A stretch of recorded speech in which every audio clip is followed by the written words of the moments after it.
Un informe que nos parece importante compartir con nuestro auditorio a través precisamente de su propia información y comentarios. Estamos hablando del informe que se presentó de la Relatoría Especial para la Libertad de Expresión sobre el estado de las cosas en materia de libertad de expresión en el hemisferio. Es un informe que abarca ampliamente a los países. Estamos hablando de una lista de 29 naciones que son analizadas, revisadas precisamente desde esta óptica. Viene también una revisión sobre los estándares de libertad de expresión para la transición a una televisión digital abierta, diversa, plural e inclusiva. Está una parte también relativa al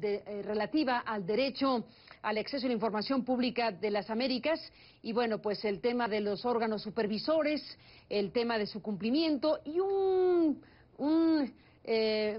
elemento fundamental para un tema con estas características que son las conclusiones y sobre todo las recomendaciones que hace el relator especial en esta materia. Gracias pues a Edison Lanza, que está en nuestro estudio de CNN en la capital de los Estados Unidos. Gracias Edison, bienvenido, buenas noches, estamos al aire.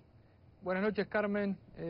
muchas gracias por la oportunidad de compartir con la audiencia las conclusiones de este informe anual de la Relatoría Especial. Es el número 16, la Relatoría está cumpliendo ya 16 años, por suerte, y todos los años reportamos y monitoreamos sobre la situación de libertad de expresión en la región. Bueno, como mencioné hace un momento, Edison, están en estos capítulos. Te pregunto de entrada tu valoración general del hemisferio. ¿Qué elementos hay, digamos, de avance, de retrocesos, de preocupaciones, los focos rojos, amarillos? ¿Cuál es tu diagnóstico general de las cosas, del estado de las cosas en materia de libertad de expresión? Bien, bueno, comencemos por las preocupaciones, Carmen. Yo creo que hay dos o tres focos de problemas o causas que están afectando fuertemente a la libertad de expresión en la región. La primera de ellas es la violencia, el crimen organizado en muchas regiones de las Américas, en particular de Centroamérica y de América del Sur, y esto está generando un impacto muy fuerte en cuanto a la violencia contra periodistas.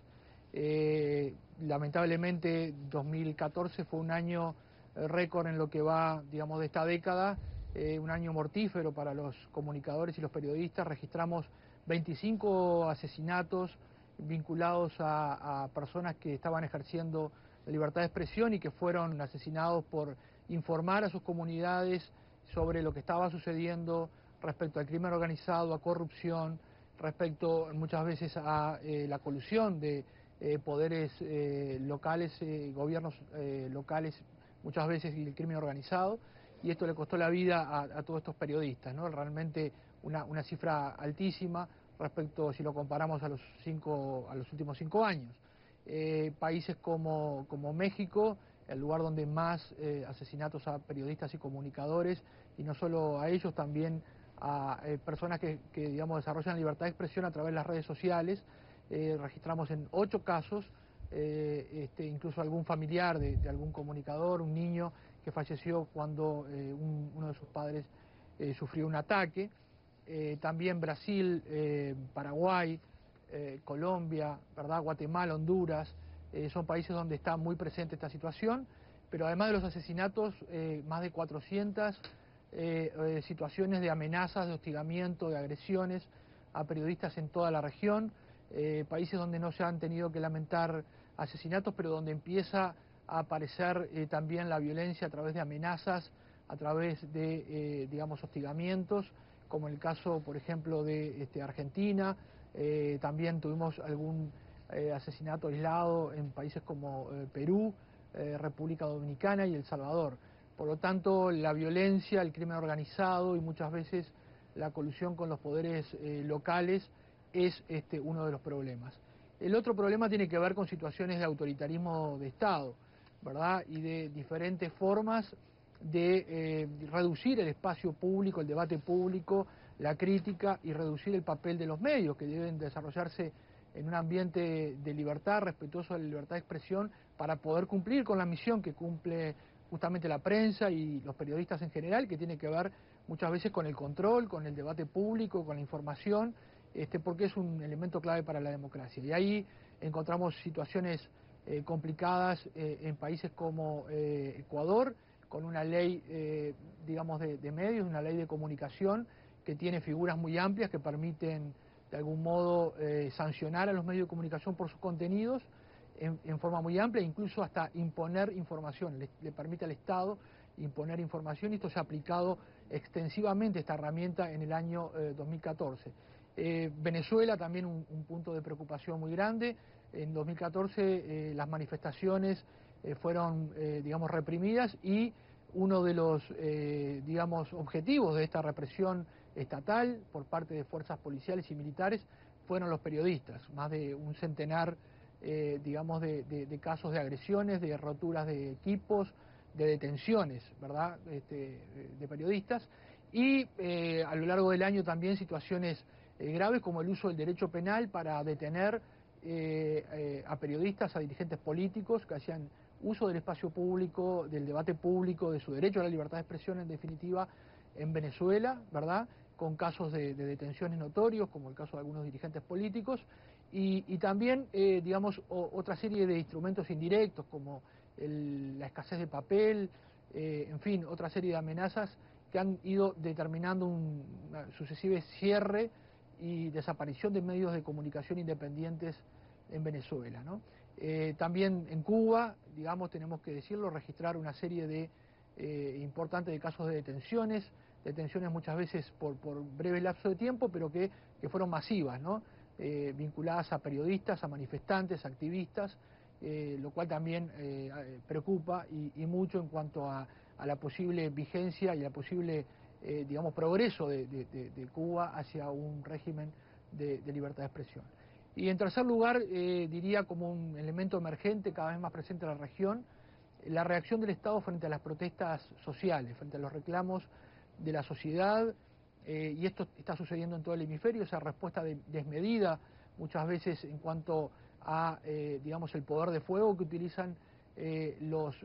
estados para reaccionar frente a la protesta, y también con detenciones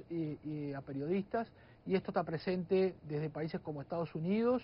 pasando por Centroamérica, México, en fin, Honduras, y también presente obviamente en Brasil, en Perú, en otros lugares. Así que esto sería como una primera pintura de las preocupaciones que tenemos a partir del informe del monitoreo de la relatoría. Un primer acercamiento, Edison Lanza, precisamente sobre este hemisferio que tiene pues sus particularidades, pero que hay bastantes ejes de coincidencia y de preocupaciones precisamente que están expuestas en el informe, y ahora lo comentas tú mismo. En el tema del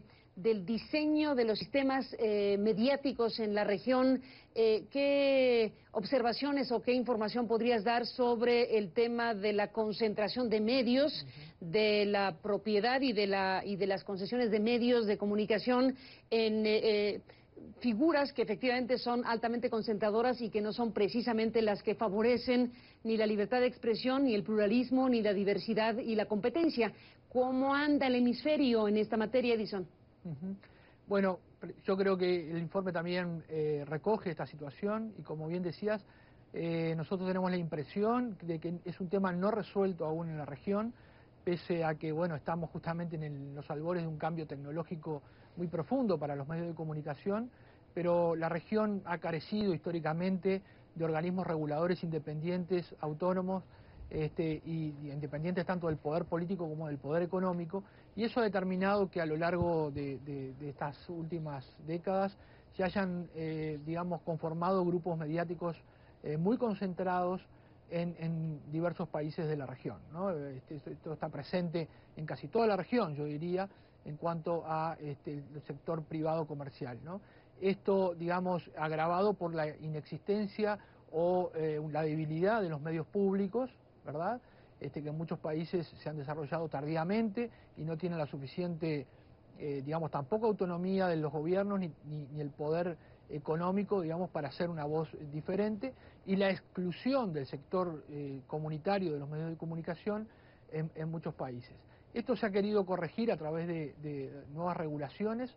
en muchos países. En Argentina, en Uruguay se aprobó recientemente una ley, en México incluso se aprobó una ley secundaria, una reforma de telecomunicaciones y se le dio autonomía, ¿verdad?, al IFETEL, pero son procesos que están, digamos, que yo diría tardíos en cuanto al desarrollo mediático y que todavía no hemos alcanzado en nuestros países niveles de madurez suficiente para decir que tenemos sistemas de medios de comunicación diversos, plurales, con diversas líneas editoriales, con la posibilidad de tener amplitud de posibilidades para los periodistas de desarrollar su trabajo en forma independiente, lo cual notoriamente reduce el espacio público porque los medios de comunicación siguen siendo, pese al surgimiento de Internet y de los medios digitales, aún siguen siendo preponderantes, sobre todo en América Latina, para el debate político, el desarrollo del periodismo de investigación, etcétera. Por lo tanto, creo que ahí hay que seguir insistiendo. Y finalmente una nota también preocupante de que en algunos casos, como en el caso, por ejemplo, de Venezuela,